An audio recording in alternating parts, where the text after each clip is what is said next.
Turning now to your community focus, Rhode Island's senior U.S. Senator Jack Reed is back from a busy week on Capitol Hill, and he joins us now live in studio to discuss some of the latest headlines. Senator Reed, thanks so much for your time. Thanks, Kim. Thank you very much. So I want to start with an announcement that you made last week that NOAA is planning to move a facility to Rhode Island.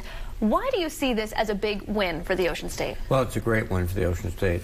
First of all, it'll be about over $100 million in investment. We have to build a new pier. They'll bring up 4 ships. They'll bring up 200 really skilled scientists, technicians, etc. And this laboratory is responsible for the entire Atlantic Ocean. But it's the synergies we can build between the University of Rhode Island School of Oceanography, between Newark, which does great research on underwater activities. It turns out that NOAA also has a training center in Newport. It's a private contractor, but they train their deck officers virtually in terms of handling a ship.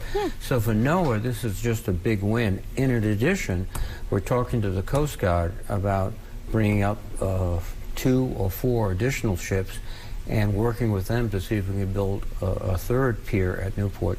So it's a huge win for Rhode Island and for the blue economy. Sure. So you've racked up some influence over the years in Washington, but there's another Rhode Islander with some oversight of NOAA, and that's Commerce Secretary Gina Raimondo. So who gets the credit on convincing NOAA Rhode Island's the place for this between the two of you? We've been working on this for a long time, but Secretary Raimondo's understanding and appreciation of the value of this, not just to Rhode Island, but to the nation, was a factor, obviously a factor.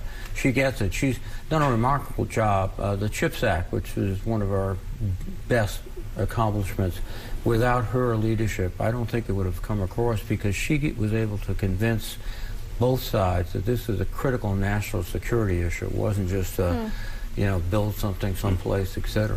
I want to talk to you about politics while we have you. I loved this anecdote from Ted's column last weekend or the weekend before, that you and House Speaker Joe Shekarchi met at the Warwick IHOP to discuss his potential congressional run, and he walked away from, I believe, that 90-minute conversation saying, no, this isn't for me. So I'm curious if you can synthesize quickly for us, what message did you give him in that meeting? No, I don't think he walked away saying no. I think he walked away with more information to make a decision.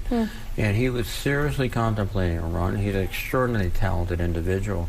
What I try to suggest is, listen, this is a tough life decision, and it turns on a lot of factors. Your age, you might have made a different decision if you were 35 years old. I was about 40 when I went to the House. It's a lot different at this point. Just what you can accomplish in Washington vis-a-vis what you can accomplish in Rhode Island. I think I got him thinking, but I didn't get him. I didn't say, go, no go. He made the decision. And he was clear about that. You didn't tell him which way to go, but he did say that the picture of Washington you painted made him somewhat less excited. Well, compared to his current yes, it's life is relative. Yeah, right. But I think one of the things you have to do is you have to be honest, and I try to. So we're only about 30 seconds left, Senator, but I have to ask you about the 20th anniversary of the invasion of Iraq, which you, of course, voted against the war. You're the Armed Services Committee Chairman. What have been the long-term effects of that decision to invade? Well, they've been very detrimental to the policy and the position of the United States. One of the factors is in those 20 years we were so preoccupied with counterinsurgency that we took our eye off the Russians and the Chinese, literally. They have developed technology that is very much more sophisticated than they had. The Russians now feel that they can go into another country, and I'm sure in the back of their minds they're saying, well, listen, didn't you guys make up this story about weapons of mass destruction and avert a sovereign nation, and now you're...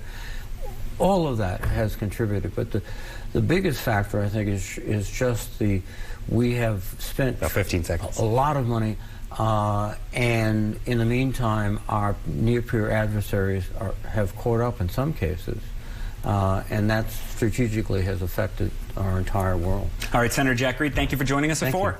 Thank you.